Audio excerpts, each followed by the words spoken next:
Have you forgotten how to dream? Has the busyness of raising children and making a home and all the other things diminished your ability to dream? Are you stuck in the defeat and overwhelm and anxiousness and all that, so that you're not even really enjoying life anymore? Not accomplishing a whole lot? If any of this resonates with you, I get you. I totally get you. I lived my life for much too long like this, raising a family of 6 and homeschooling and trying to keep everybody doing exactly what they needed to be doing and controlling situations and just trying to keep the laundry done and the dishes done and all that needed to happen, being very fearful about what might happen along the way as these kids were growing up. I lived that way and it wasn't fun. I don't know if you have or not, but you just live it. You just live your life along the way and you don't even realize that, hey, I'm not dreaming anymore. I'm not looking forward to things except for sometimes at the end of the day or the weekend you can just crash for a little while. But it's not the way to live. There's more. There's so much more. What I had to find is that it's okay to dream. Somewhere along the way, I realized, or I got this false belief that I wasn't being content if I was wanting more. I don't know exactly where that came from, some kind of religious belief, I don't know. But I lived in it for a very long time. When the tornado came, so that's another video, I can talk about the tornado. But when the tornado came, I had lived in this, it was a double wide, it was a nicer double wide, but I had lived there. All we wanted to do was just pay off the home equity loan. That was it. Everything was just, all the focus was just that for a few years. And then the tornado came. Took away pretty much all of our physical, earthly belongings. What I had to do was, since we were going to build on our property again, I had to figure out like what type of a house we wanted to build. And I had never, ever thought of that. It's the whole contentment thing gone awry. And so I had to start dreaming a little bit.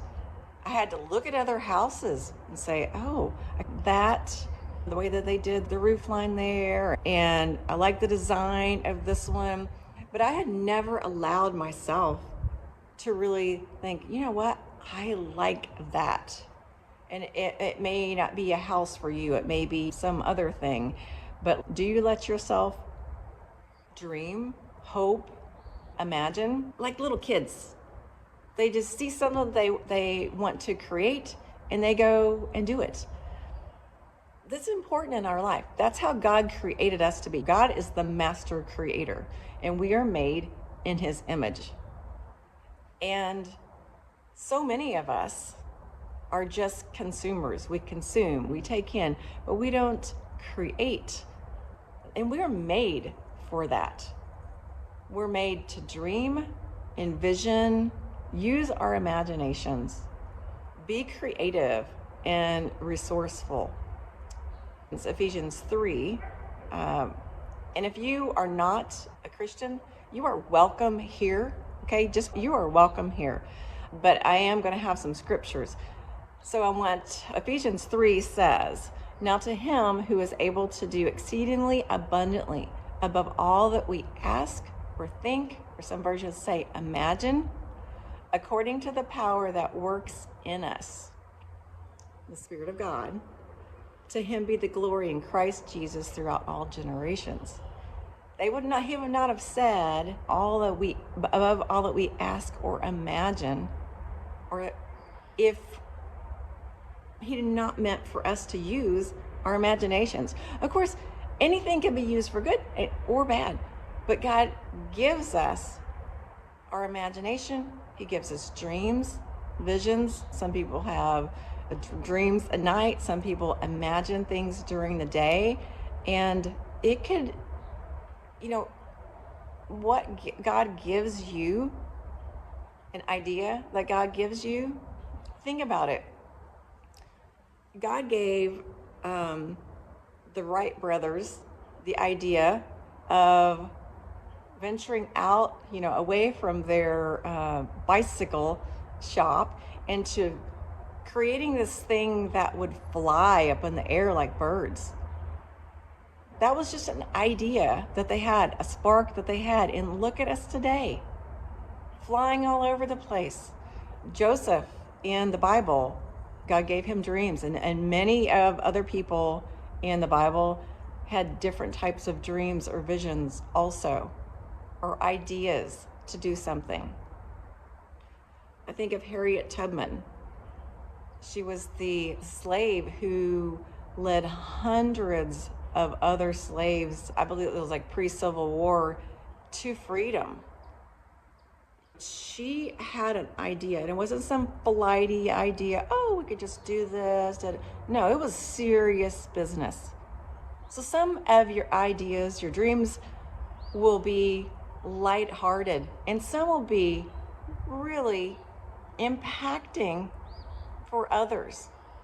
Whether it's starting your own business, maybe you wanted to do that. Maybe it's any variety of things. It doesn't have to be big, little, whatever. I think of, but it's along the big line, I think of Billy Graham. He had an idea, God put an idea in his spirit when he was, at some point along the way, when he was younger, that he wanted to preach the gospel.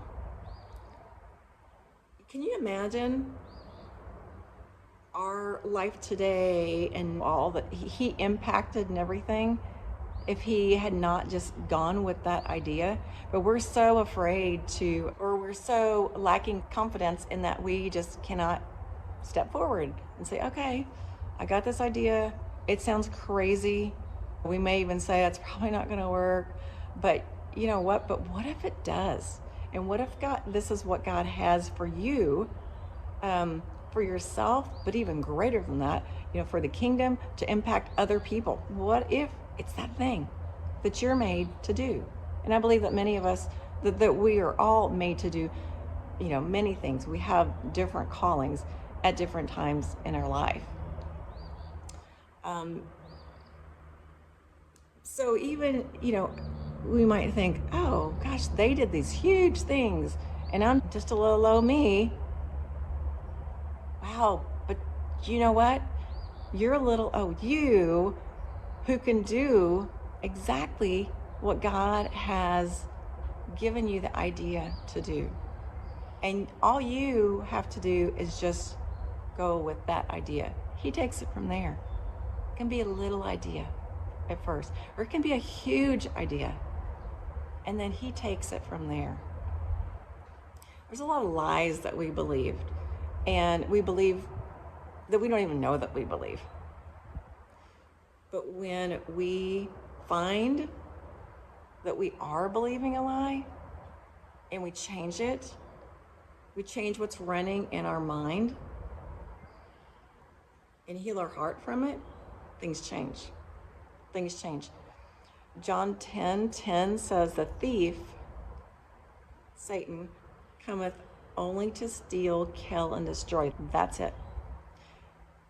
Jesus, has come that we may have life and have it to the full, more abundantly, a rich, satisfying life. So if you'd like to learn more about living beyond the status quo, subscribe, stick around. Change is possible for you, and it's gonna be